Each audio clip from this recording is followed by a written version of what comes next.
Allow me to be the first to apologize to any possible new viewers that happen upon this for my tone, or the volume of my voice. I cannot have it as loud as I normally would. And B, I know that this is a channel that you can never ever really expect the proper bells and whistles. I wanted to, while it's fresh in my mind, I finished two movies today. The first one being, what was it? See, it's already in the back of my mind because of the movie Civil War, which I got to admit I'm pretty impressed with. First movie, Boy Kills World. Second movie, Civil War. I got to give some props, very unexpected props. I want to thank everybody that was in a live stream while I was frolicking about in the theater for recommending me to check that one out. I think with I don't know, just the grand scheme, it just makes perfect sense that I saw that film and not some blockbuster theater movie like, King Kong and Godzilla. Everything happening in the country right now, this film was very this was a what's up, White Dragon, brother? This movie, I wanna make it clear first, what it was very, very successful at doing from the get-go was giving you the atmosphere. The yeah, yeah, I that if there is ever any movie for me to see of all people, especially with the kind of name I have, the embodiment of two opposing factions, that was the proper film. So where this film succeeds and where I understand that any of the critics or audience members, if you see the trailer for the film Civil War, you're probably expecting some, I don't know. I mean, if you've seen it yourself, you probably assume some action-packed, die-hard nonsense or something. This was an uncomfortable movie. It was very. It's big on the ambiance. You get a vibe when the movie starts, and it's very subtle, and you can almost feel the tension that the creators of this film want the audience to feel. So I have to give it some appropriate props because I am pleasantly surprised. I honestly made the mistake of thinking because of all the hate I've heard that I somehow was going to be disappointed. It's kind of got the vibe of a slow burn, but it slow burns are usually annoying because you're waiting for a payoff. This film succeeds in while it can sometimes feel slow, there's always something happening in the back of your mind, and there's so many things to be looking out for. If you're watching a character that's listening to the news, go ahead and look in the background of what's going on. It's very atmospheric. I see the frustration from people because the film makes it a point. I believe this was done on purpose. It does not choose a side. It establishes that the United States of America has been broken apart and fractioned up. Florida became its own state and tried to take over Colorado. There's California and some other state, they seceded entirely. I'm not going to do any spoilers worth mentioning because I really think that this film, I don't know if it'll compel any thoughts. If anything, I hope the takeaway is that when you look at this when you look at this work of art, it's a work of art. You look at something that realistically could be, and that it's not like if anybody has any romantic notions of what an actual civil war could be or would look like, and you think you're gonna go Rambo or you're gonna get you and your kin are gonna go handle business. I love how it sets the vibe that you don't know what to expect from really anybody. Something as simple as approaching a gas station with three good old boys with automatic weapons. It sets a nice bit of tension. And I loved in a particular scene where if you weren't watching very closely, because you're following essentially uh, a veteran reporter and a brand new reporter that gets to go with her hero. And I noticed, I'll give it my keen sharp eye. There was this brief image of human beings that were hanging in a sense, and I saw it quickly. And while the movie tries to get your attention fully on some of the dialogue and getting involved with the characters that are approaching what could be a very bad scenario. Oh, and by the way, American currency isn't worth the paper it's printed on. Canadian money has value. They didn't they made it a point not to talk about anything going on outside of the United States, which I think is very important for this particular film because it's all about the United States. Something that sticks with me about being strange and interesting, and I think a lot of people with agendas can look at this thing and attach anything they want to it, make of it what you will, but you get an opening image of this fictional president of the United States. Oh, trust me, White Dragon. If ever when it comes to something like this, people that like to theorize on what a conflict would look like within our own borders in our own country, it this was probably very well articulated to the audience that it's no walk in the park. There's one area that they happen upon where it's all like Twilight Zone-ish. Everybody seems to be going about their business, their lives, very unbothered. And then there's this just one moment during a smoke break where they see and there's like snipers all up on the roofs and everything.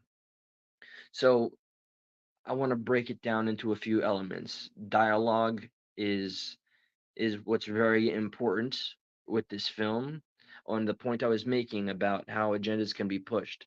It really, really appears that a lot of these factions of the United States, they all wanted the president DOA.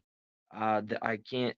The only people that were making it very clear that they wanted to secure and keep the president of the United States alive were the Secret Service. They would fight for him or try to negotiate for him, try to get him secured. I don't want to give too much away, but I got this sense that a huge goal, a huge goal for a number of these factions was to ensure that the president did not survive under any circumstances, and it's never explained why.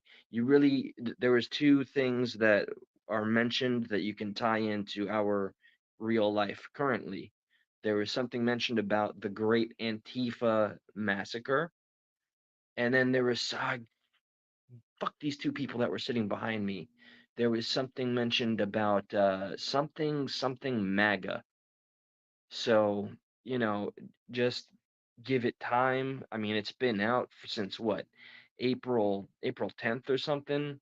I haven't checked all the noise it's made, but I'm sure it could have been more controversial, but this one, it did a fine job at presenting itself as a standalone film. You get just invested enough.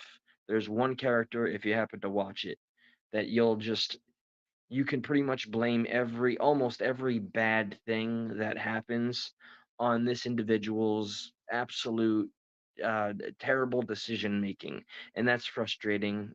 um, I guess there are excuses that could be made because this situation or that or uh, like the younger new reporter that tags along, she puts herself into very stupid and dangerous situations, and almost every 90% of the conflicts that are there happen as a result of her being new and not knowing what to do and putting herself in just the dumbest possible positions.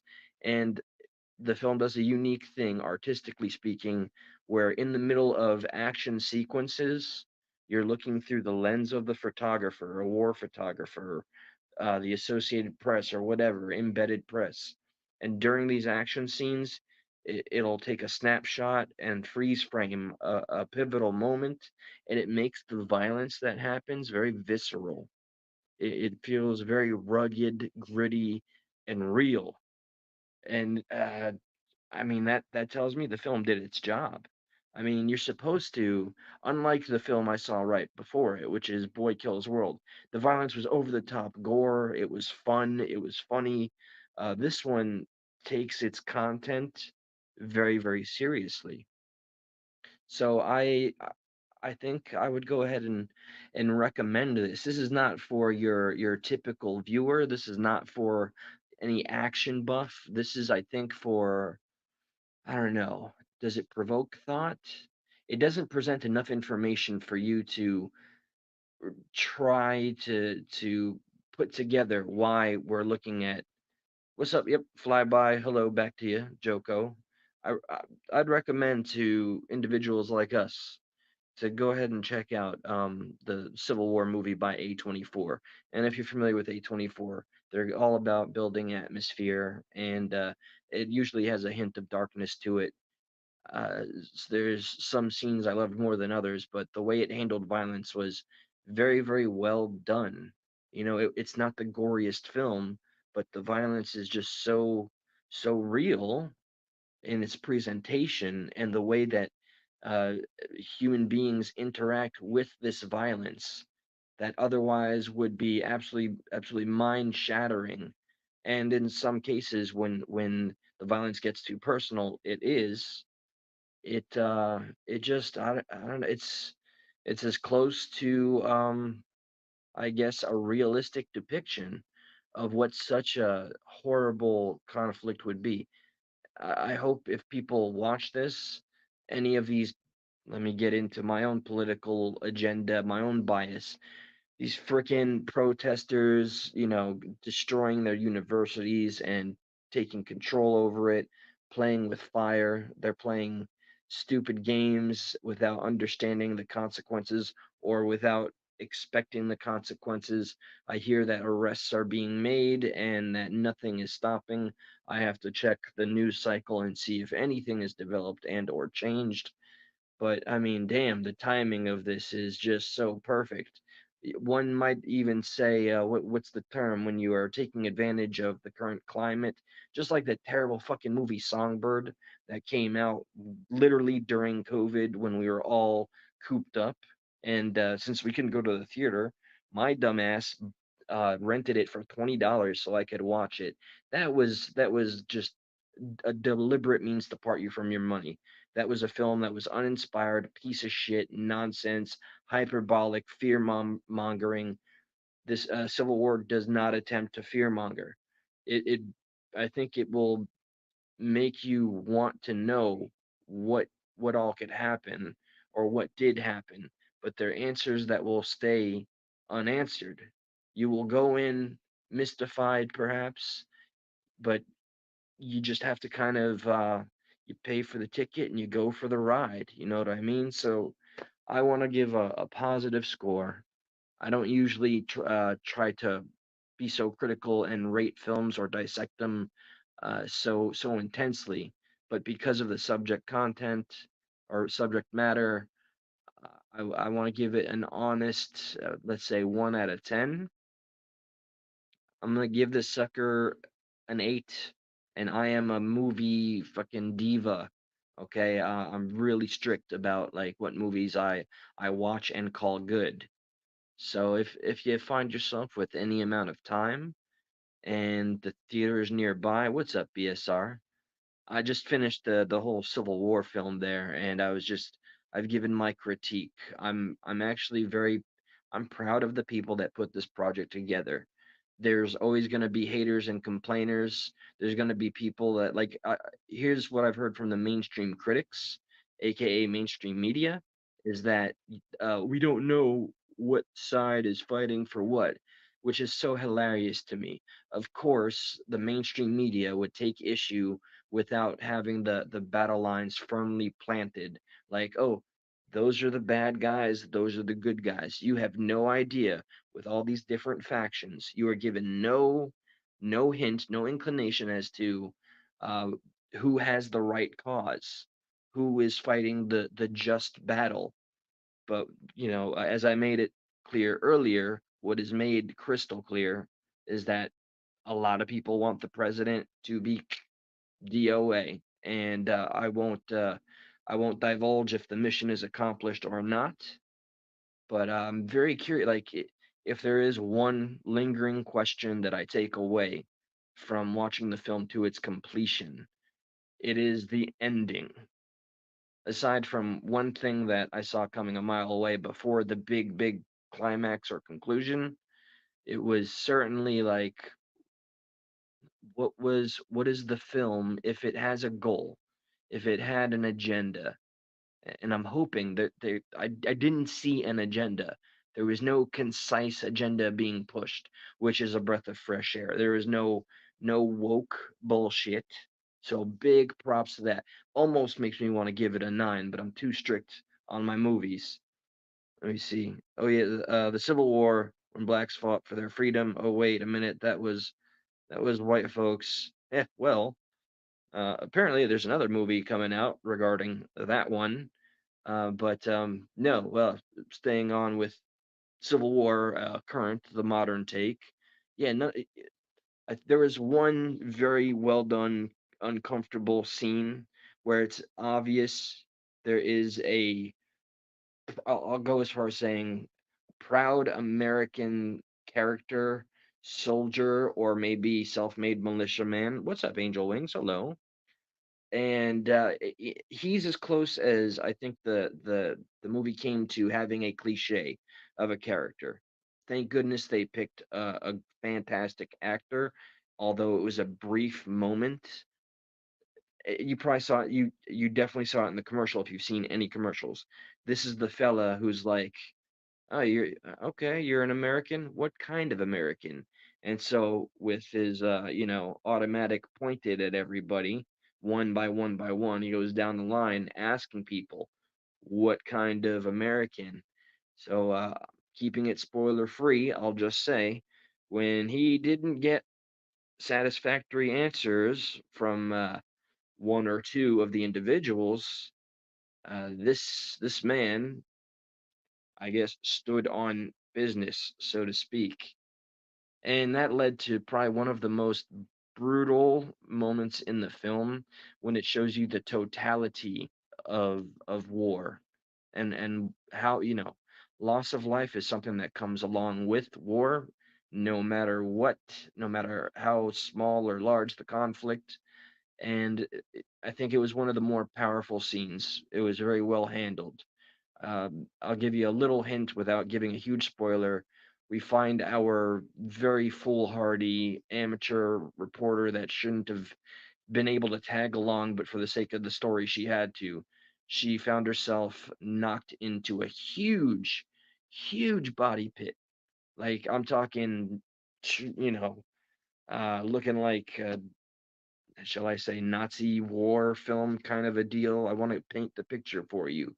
Just you had three militia-looking fellas, and they're putting lime down, and there's a conflict, and the young reporter chick who looks to be like 16 years old, but apparently she was in her 20s. There was some cringy there was a cringy relationship friendship.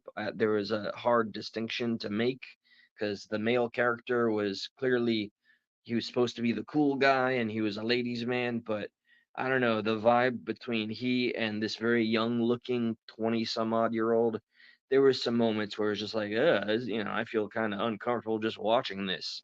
But yeah, she gets knocked into this huge body pit, and when the camera does a proper pan up, you see just how big the consequences of war can be.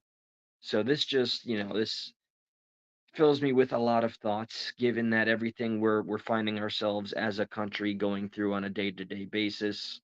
Um, right, just today alone, I went through two different we got what the district attorney, that is being investigated because of how she handled a traffic stop, and they're making it clear that nobody wants to fire her. And I guess given the context, everybody should wait like what 20 24 hours before making a definitive decision so people can calm down. That's not the case. They want this woman's head. I would ask anybody that has seen the footage because it's circulated everywhere. That DA lady that was a total bitch to the cop that was just doing his job. She was going 55 and a 35. She didn't obey a single command. She put out an apology video this morning at 6 o'clock in the morning, and she said basically, I'm submitting the incident and myself. It's basically saying I'm reporting on myself, but she didn't.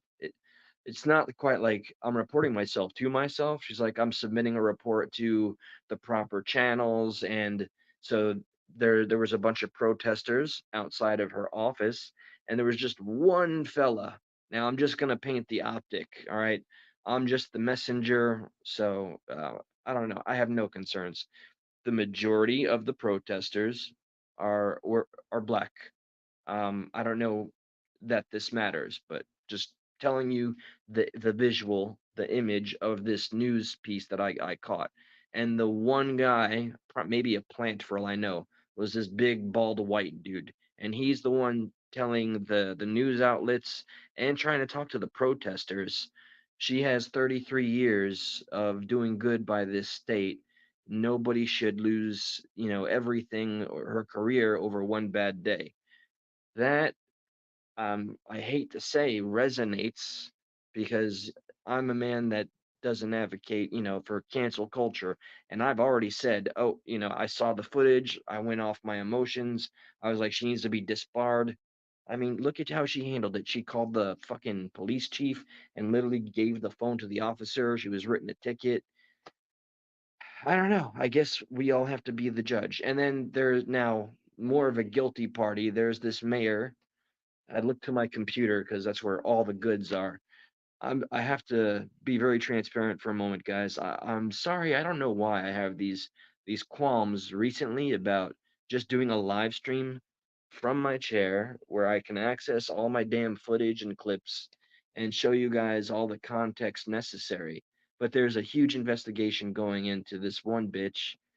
Here, let me pull something because at least when it comes to corruption, it needs to be nipped in the bud from the highest of the high to the lowest of the low. And if you let these rotten seeds keep on festering, they're going to continue to grow. So let me get this name of this. Oh, and by the way, in UCLA, there was a Jewish protester named Eli. All right, I mentioned that in the last live. That's right, and he got blocked by the protesters wearing their Palestinian gear and all that, and it's just a terrible look. I don't like the way Mr. Eli handled himself, but he was very proper, professional. Just I didn't detect. I don't know. Who am I to judge? But all right, I do want to find the name of this one completely dirty mayor that's being properly investigated. She needs to go to prison because they basically discovered that she's been ripping off the state all willy-nilly, paying off her family and paying off her friends. She went on a she did a $10,000 charity and nobody can find the money. I think I may have sent it off to Josh. But yeah, all right. Oh, and here's something you're gonna hear on Stuck at Night. By the way, take care, Beachside. Take care. I feel I gotta get out of my feels, but yeah, when it's late in the fucking house and blah blah blah. And I know I can't share all the clips that seem to feed the fire within me. But check this shit out. I just learned this one today. Josh sent it to me. All right, middle schoolers who protested trans athletes' participation are banned from future competitions. Okay, so this shit's insane to me. So the biological girls that wanted to have a fair competition, they're the ones being punished because they stood up for what they believe in. and this is their reward. What state is this? Let me see. 5 West Virginia middle schoolers who protested a transgender athlete's participation in a track and field competition have been barred from future meets, prompting the state attorney general to ask the U.S. Supreme Court to weigh in on transgender student athlete bans for a second time. West Virginia Attorney General Patrick Morrissey filed a lawsuit against Harrison County. So, it's fucking absolutely deplorable, this shit, man. These are the little things, right? Like, if you get if you get enough of little occurrences and issues, doesn't that at some point lead to a big one? And these are the things, I mean, they're stupid, and we have our convictions, we have what we stand for and stand by, what we know to be the truth. This, what they're standing up for the right thing, and to see them being punished for it makes me sick to my stomach. I hope that justice sees its course and that truth prevails, because we are in some dystopian nightmare. Anyway, I kind of completely deviated. Oh, sorry, Barb. Everybody's tired, and I get it. I'm still kind of amped up, but I gotta wake up mad early. I just want to say this. I'm probably gonna go live from work tomorrow, and a little chuckle at somebody who left a comment, even though I have an agreement with the owners about me doing exactly what the fuck I do, going live from their business, which is what I did 5 years ago anyway. Being like, what helps small businesses when you keep busy and it's like, okay, Scrooge McFucking Duck. Jesus Christ, man. It's just hilarious that some people just watch so they can just quarterback you or police you in your every action. It's silly. You got to learn to laugh. And I couldn't respond, or I couldn't do a direct reply, but I made a comment, and that was that. But here I am ranting. Tis what I do. Thanks for being a good sport. I hope. Oh, what's the point of for protests anymore? You know what? That's a perfect question in this moment, because look at the devastation. I don't know how far the the Free Palestine protests have gone. I've seen footage of the students wrecking havoc, destroying property, not abiding by any curfew laws.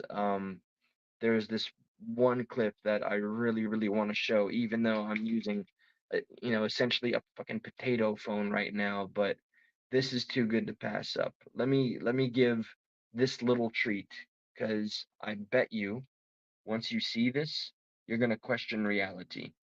Oh man, this is I can't believe that this individual, I'll call it a woman, was given airtime.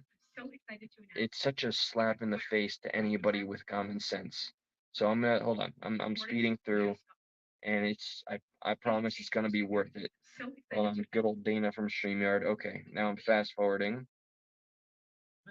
You hear Pierce Morgan in the background. Let me get the volume up.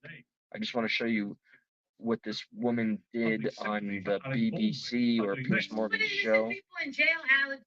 This is the woman that did the Alec Baldwin crap. Hold on. Just say free Palestine one time. One time. One time. You know he's a criminal. You know he's a criminal. Come on. So free Palestine here's the woman. Censored.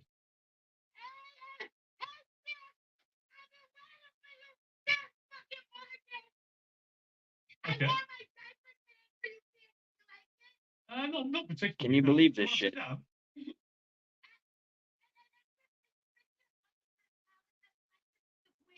Can you believe this shit? I don't think the Queen, if you mean Queen Camilla, she's probably tied up with royal engagements at the moment. If you meant the Queen who died. Get me upstairs! Yeah. Get me fucking upstairs! I want it! Okay. Can I take you back, if I may? Do you know why this mad woman is on right now?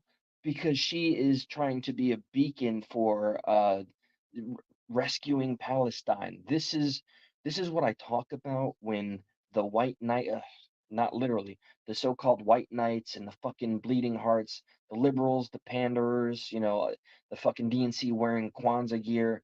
This is why they're looked at like a joke, and they make a joke of very serious issues. Absolutely fucking detestable. And they gave her airtime. To what you did to Alec Baldwin. Can you explain why you did it? What did I do to Alec Baldwin? Do you see the damage that Alec did to me? Do you see the damage? Look at my arm. Look at my arm. Yes. Look at my neck. I was maimed by a white man on Monday. You tell me what I did? No, you weren't maimed by Alec Baldwin on Monday, were you? I was maimed. No, you weren't. No, it's not. Oh god.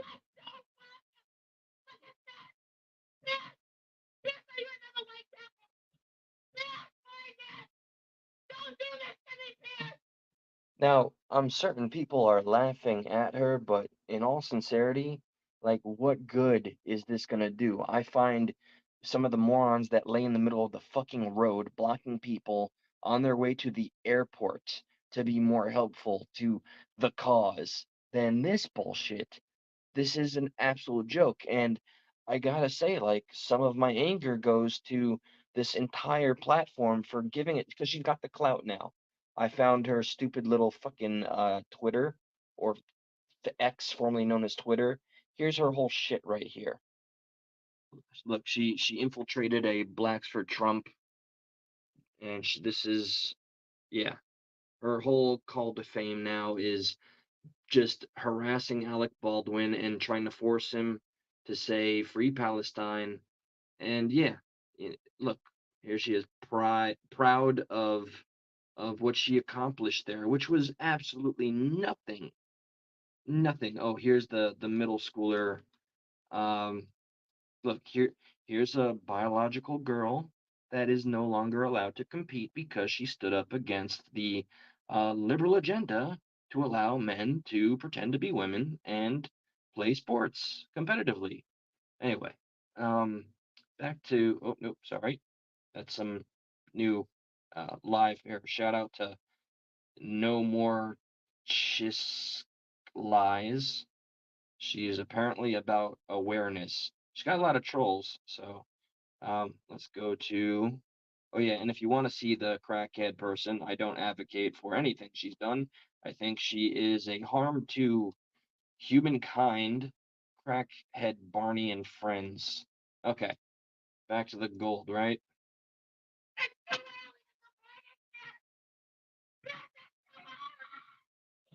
Your wigs come off.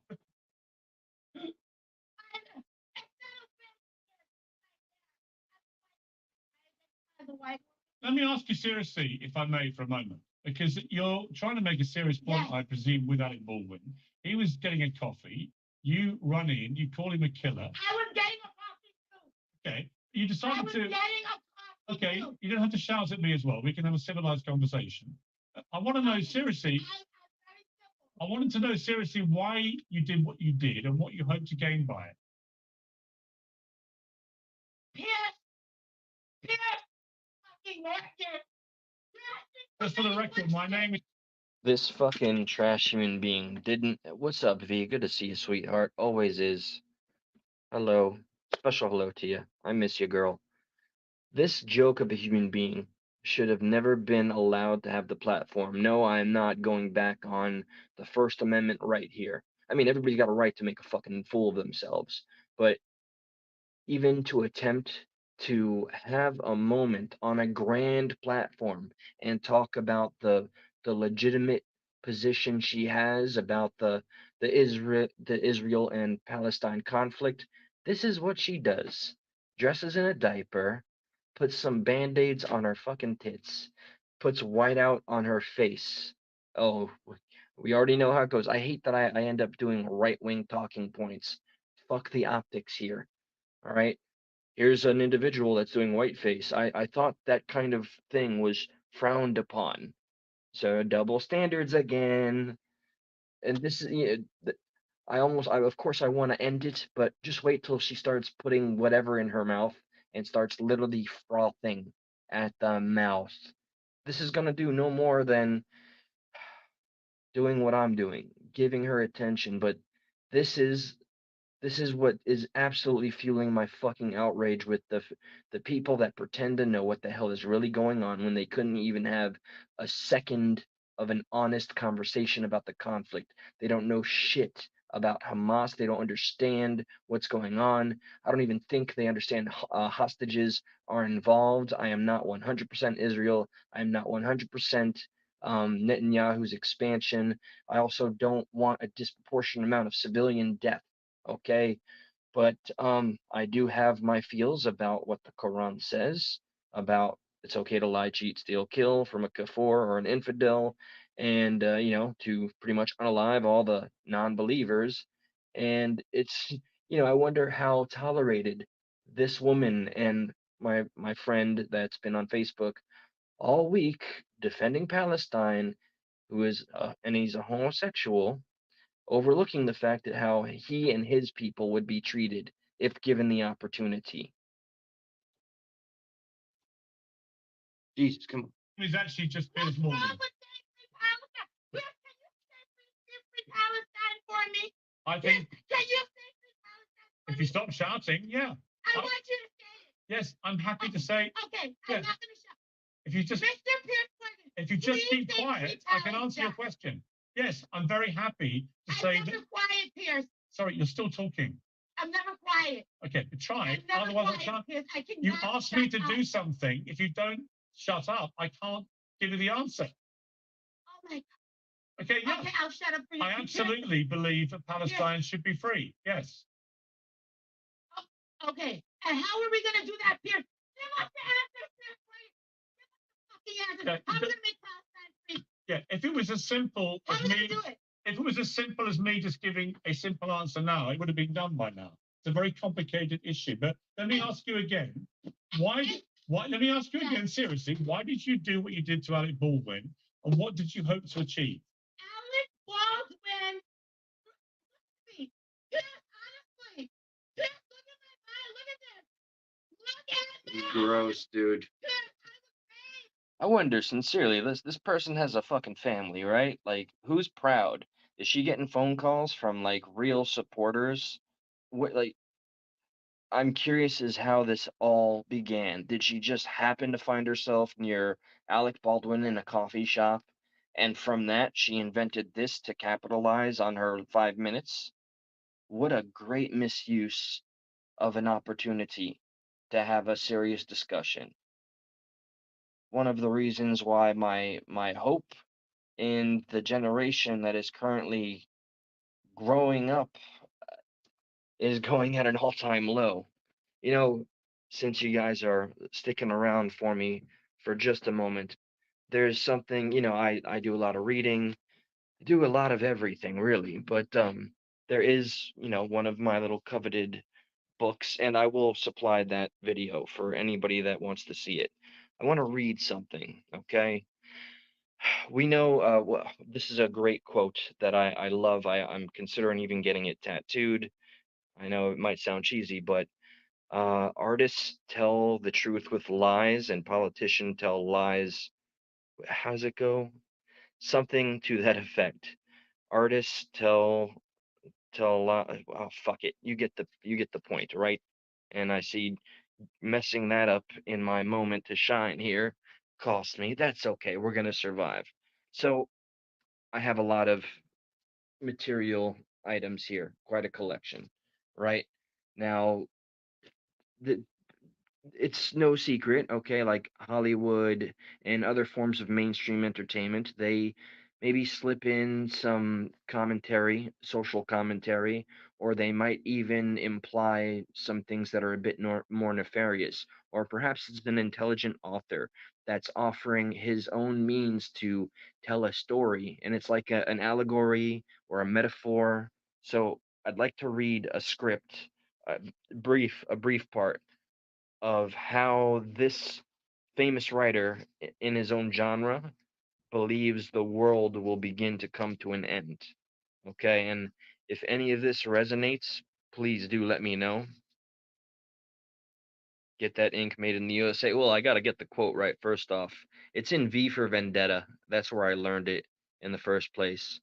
What is it? My father always said artists tell the truth with lies and politicians tell lies with the truth. I don't fucking know. But all right, here's the script. Check this out. Okay, let me skip around a little bit and let me share. Okay, this is entertainment for me, but when shit gets real, man. All right, based on hold on. Let me get back. Let me show you the cover of this work of art. Okay, so yeah, it's from a medium you wouldn't expect, but it's more mature. So let me get to this. Okay, okay. Basically, this story describes a means to completely destroy humankind by infecting them with and please fucking disclaimer. Um, I am not a huge conspiracy theorist, even though I think the term conspiracy theorist is more like a badge of honor. And we've learned to say conspiracy fact more than fucking theory these days. Although you can't get me on flat Earth, I'll never go there. Um, all right, so yeah, essentially, let me see here. Going to work properly. Okay, so we have an individual trying to make the anti-life equation, and so basically he figures out a code that he can embed into a highly advanced AI, and this AI is put into Earth, and instantly the internet, the cloud, downloads this anti-life equation, and all that anybody has to do is view the a monitor with this equation, and the virus in and of itself compels everybody to share and retweet this techno virus of sorts. And let me try to see some of the here we go. The techno virus attacks through social media, a disease which brings the digital divide and reprograms the minds of all who encounter it. The first hack the virus makes in brains forces people to share and retweet the original virus online, and then it attacks the mind. As it takes hold, people claw at their heads, trying to remove the bug from their brains. This means the infected are all mutilated and bloodied. So literally, when people are infected, they start trying to rip it out of their head with their fingernails. It's pretty grotesque stuff. Um, let's see. This means the infected are all mutilated and bloodied, and then they are simply carriers. So from social media to human beings, the virus wants to breed, no longer contained to the internet. It also spreads through blood. So this is where I know it gets fucking hyperbolic, crazy shit. But it's a story that gets a guy like me, gets someone like me to pay attention. It's very well written. And I know just if I get into some of the more fantastical bits, it might be off-putting, but this is mainstream entertainment tailored a bit more to the adults, but they don't even allow cursing in this book. But I mean, there's heavy content and heavy violence, but nope, can't say shit. Let's see. Uh, Here, you guys want to hear how they turn Superman into an infected killer just for shits and giggles? All right. Superman is flying lazily back from a rescue mission on the moon. As he enters Earth's atmosphere, he hears the horror and screams around the world. He realizes it's spreading through the internet. Panicking, he speeds home. A sonic boom sounds as he crosses the world in a heartbeat to Metropolis. All right, so I'm gonna skip this part. He discovers that his father was infected. Superman dashes around and tears out every PowerPoint. Superman essentially starts destroying the internet. And in this book, in this series, the Justice League, all the heroes, they disable the internet, believing it to be the number one threat to life and sanity.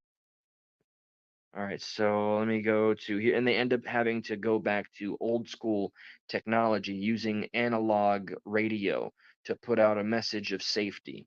So anything modern, anything hyper advanced satellites and high speed internet had to be destroyed because that was destroying us.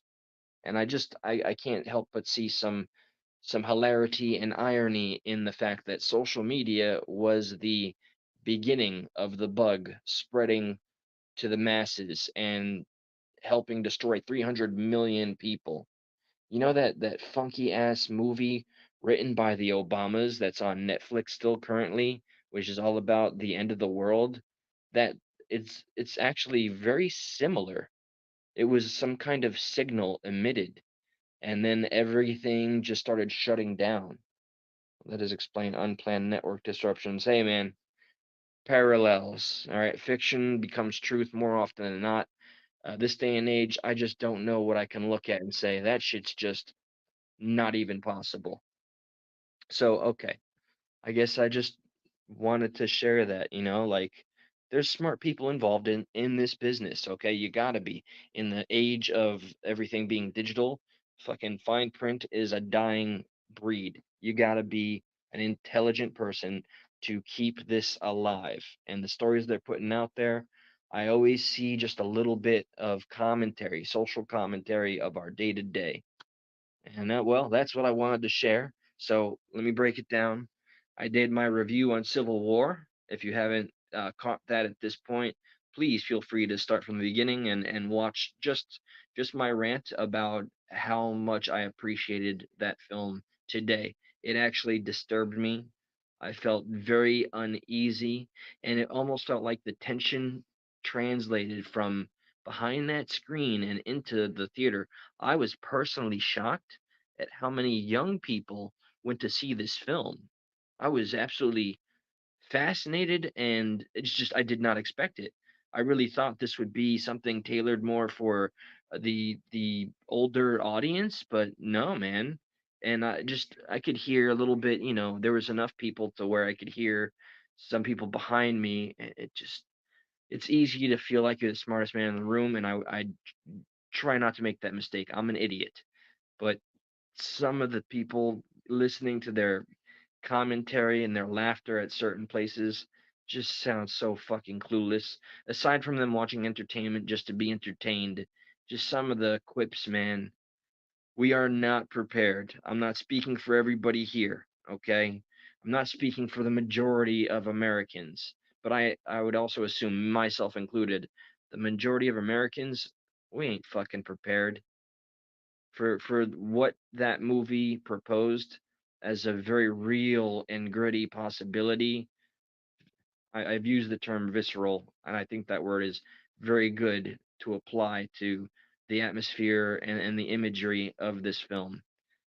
It just goes to show you just how confused we would all be. And maybe life would go on. There was a lot of mentions of, oh, my parents are in Missouri, just pretending that nothing's happening. And then, sooner or later, chaos is infectious and it catches up. There is no escaping. Now, this is not me saying that a civil war is impending. I'm just saying, in the context of this movie, you cannot escape such a massive conflict. But I mean, how many preppers are out there this day and age? How many billionaires, like, why is it when I think a working class man or woman starts to invest in a bunker and canned foods and all that stuff and weaponry, they're made to look a certain way. But when the billionaires and the millionaires do it, when your Zuckerbergs do it, I don't know. I'm sure Musk has, but when they do it, uh, well, I guess you get your two different outlets, right? The left wing media shows it as just an eccentric rich person being super fucking strange with their money, but I'm not saying they don't know anything that we don't, even though it would not surprise me. That seems to be the design always. Those in a position of power, authority, control, or one of those that have a monopoly on the 8 companies that run the entirety of our fucking country when it comes to business. Would it really be that shocking to think there's a fucking club that we're just not invited to? See Bohemian Grove, see Skull and Bones, see, look back to, and I'm no historian, to that one famous meeting where all the big boys like Blackguard and what the Hildebergs. I don't know the names. You guys know the story. They all came together to discuss how they can essentially control the market. So, yeah, I don't know, man. Living in this brain isn't always pleasant, but at least I always got a rant ready in the chamber. I'll continue to put out my optimism that I will feel comfortable. I don't know what it is. I know once I hit the button here and I see some of you, I feel so fucking comfortable and I go into my thing. I want to give a what's up, Twisted 10? Good to see you, brother. Sincerely and for real. Uh, I know you have seen some of the stupid drama stuff that I I both stay away from, but I also look into. And right now, Wade like reach out to me. He tagged my name, trying to ensure that I see evidence of Gobble, I don't know, wearing a wire or something. He said there were links. The only thing I could find, God, now I'm talking about this shit in the same video that's supposed to be about a fucking movie review. Need to calm my tits down. But I don't know, Wade. I saw your tag, and I went to where you presented. I just saw a screenshot. I was expecting more. Was expecting a video, audio. So look, I don't want to jump on anybody's side. I'm not here to join fucking sides. Okay, if and when a goddamn civil war pops off, then I'll take some fucking I'll look into a side because my life depends on it. But right now, man, I'm not gonna hate just for the sake of hating and to get an attaboy or a super chat. What's up, silly feathers? Let me see. Let me see what you got here. But Eli, it's always good to be prepared. Get rice, beans. Damn right. Hell yeah, man. Uh, well, you missed my review of Civil War, which got me going all different directions here, but if I had more capital to spread, I would absolutely, hands down, be a prepper individual. I have enough friends that are intelligent enough to put something together. I'd be one of those John Q citizens that's just out there and fucked with the rest of us, man. What can I say? I've got no sound advice except, I think it's our duty to vote for Trump this coming election, and we better be ready to be fucking outraged to a degree and level that nobody could ever see coming. I don't know what that looks like, and I'm not implying anything too off at all. But every witch hunt and every tax dollar spent, all this shit, and he has every right to use presidential power to stay immune. We have to vote for Trump, period. There's nobody else that is prepared for the job, but we need to also get out of our heads that Trump is going to fix everything. Okay? I I am not that optimistic because the system is beyond flawed. We're almost in an entirely failed system. The only thing this system is any good at, what's up, ladies of iTalk? Always a shout out to ladies of iTalk. If you want a channel that's good for some fun and a little maybe not so political, I guess, check them out. Um, so okay, where the fuck was I before I threw the shout out? Yeah, we cannot have a messiah complex about anybody. For our own safety, for our families, for our loved ones, we have to become more independent in every shape or form that we can, which is why the system as it's designed is to have nothing but consumers, create codependency, have people that rely on the system, and in that way they can cut you off at any time. It's almost like they have the light switch to your life being prosperous or not. I'm not taking away autonomy and accountability, but the game is rigged, man. It's rigged, and we have to do absolutely everything in our power to be prepared for when they're gonna rip that fucking floor from right under us. So, yeah, the first step or a step in the right direction until I see otherwise. And good luck with that, because I don't think the DNC has any amount of time. And if they really, God forbid, accomplish putting Trump away or getting him off the ballot, I don't think he's gonna do any jail time. I'm so sick and tired that this is still something that's happening. Like we should I'm not one to ever talk about reparations, and usually if I do, it's in a full joking context, but I think it would not be a radical statement for all of us, everybody, regardless of party, well, except the fucking Democrats, unless they supported the witch hunts, to ask for reparations for all the money it's taken to successfully establish a road to motherfucking nowhere. How much money has been spent in the name of putting away somebody who is who has not done anything that warrants the witch hunt that has followed him. So just exhausted with it. So please, I hope I have some level of optimism that we are all going to vote Trump 2024, but be prepared for whatever the fuck the powers that be have prepared, man, because we're in a strange time. Be prepared for strange outcomes. Huh? All right. I have to wake up at 6 o'clock in the morning. Thanks for listening to my rantification. Hopefully, the next will be just a little bit better than the last. Good night, guys. Stay armed, stay dangerous, stay vigilant. Take care.